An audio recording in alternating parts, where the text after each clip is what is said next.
Well, lines of people wanting to pay their respects to Pope Emeritus Benedict XVI have formed in St. Peter's Square for a second day now. We go live to CTV's Paul Workman, who's in Vatican City.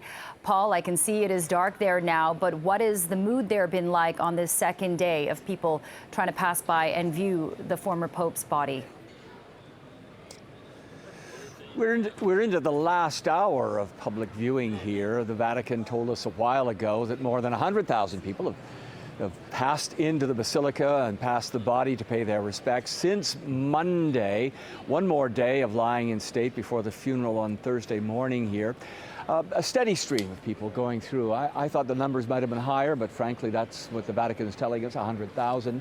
Not a lot of emotion. Of course, Pope Benedict has been retired for more than 10 years and is not in the public view in the same way that Pope Francis was, nor is he considered as beloved as, say, John Paul II was as well.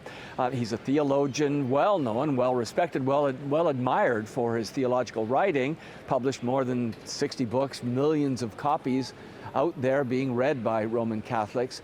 I guess I would say that he'll probably be best remembered across the church as the Pope who had the courage to step back and retire when he said he was too frail to continue in the job.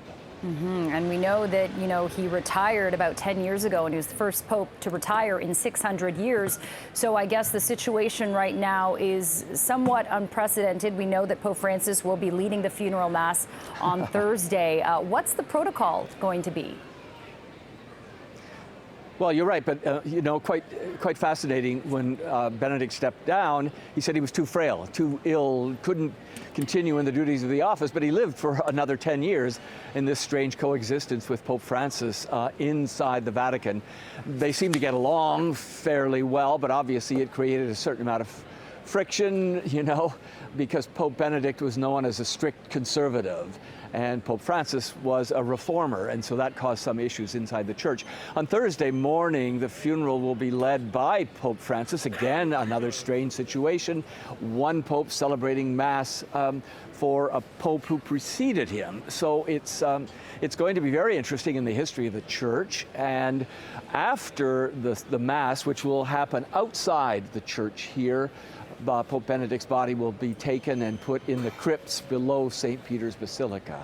And Paul, because Benedict is no longer the head of Vatican City State, I understand that only 2 countries will be sending delegates to the funeral. That's what we're told, and we haven't seen a lot of details yet about how many people are going to be here. We do know that there will be a large number of cardinals who will feel the need to come and be here. The death of a pope, of course, is quite important to the church and very historic. There will be an official delegation from Italy as the host country of the Vatican, and an official delegation from Germany because of course, Pope Benedict was German. In fact, the first German pope in 1,000 years of Vatican history. So that's as much as we really know right now. The square, I'm sure, behind me will be absolutely jammed on Thursday just for the spectacle of being here for the funeral of a pope. Absolutely. All right. That's CTV's Paul Workman live for us in Vatican City. Thank you, Paul. Okay.